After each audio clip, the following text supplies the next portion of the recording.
एक बात पूछें, जरा उत्तर दीजिएगा। जितनी मेरी जीजियां बैठी हैं, जितने मेरे जीजा बैठे हैं, सब उत्तर देना। पूरे घर में जितने कमरे हैं, तुम्हारे घर के अंदर जितने रूम हैं, जितने कमरे हैं, उन कमरों में, उन रूम में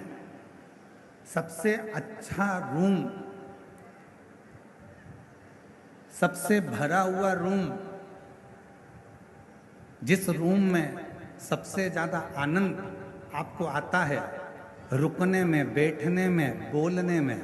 वो रूम अगर होगा तो आपके घर की माँ का, आपके पिता का रूम होगा, जिसमें थोड़ी देर बैठोगे तो आनंद की अनुभूति होगी।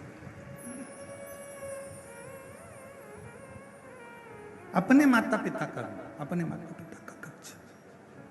अपने माता पिता का रूम। दिन भर की थकान हो, दिन भर की तकलीफ हो, थकान हो, कष्ट हो बहुत ज़्यादा, आप थोड़ी देर अपनी माता के कमरे में, अपने माँ के कक्ष में, थोड़ी देर अपने पिता के कक्ष में, जो घर के बुजुर्ग हैं उनके पास में 2 मिनट, 2 क्षण, 5-10 मिनट जाकर बैठ जाइए। और आप जब वहां पर जाकर बैठेंगे तो शिव महापुराण की कथा कहती है, आपको ऐसा लगेगा कि मेरे सिर पर किसी बुजुर्ग का हाथ है, मेरे सिर पर कोई बड़ा बैठा हुआ है और मैं इस कार्य को कर सकता।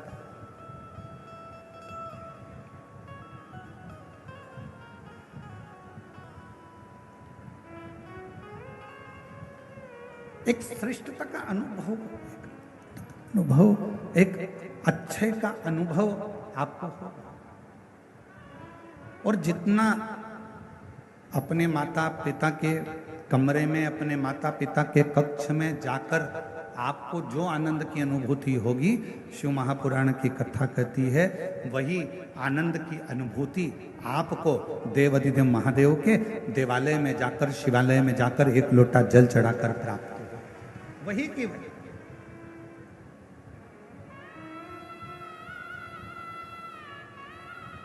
और शिव महापुराण की कथा कहती है, भगवान शंकर का चरित्र कहता है कि एक शिवजी ने माता सती से प्रेम किया, माता सती ने शंकर भगवान से प्रेम किया। दोनों के प्रेम में एक सबसे बड़ा अंतर यह है कि माँ सती जब भगवान देवाधिदेव महादेव से स्नेह करी और सती माता का स्वयंवर दक्ष प्रजापति ने रखा और शिव जी को निमंत्रण ना देकर भगवान शंकर का एक मूर्ति पाषाण की दरवाजे पर खड़ी कर दी। और जो दरवाजे पर पाषाण की मूर्ति खड़ी करी, माँ सती ने जैसे ही उस पाषाण की मूर्ति पर, भगवान शंकर की मूर्त पर जैसे ही माला पिनाई, माला पिनाते से ही भगवान शंकर उस पाषाण की मूर्ति से प्रकट हो जाते हैं, उस पाषाण की मूर्ति से सामने आ जाते हैं। अब प्रेम कितना प्रकट हो, प्रेम की कितनी परिभाषा हो, प्रेम की कितनी आनंदता हो, कितनी आनंद।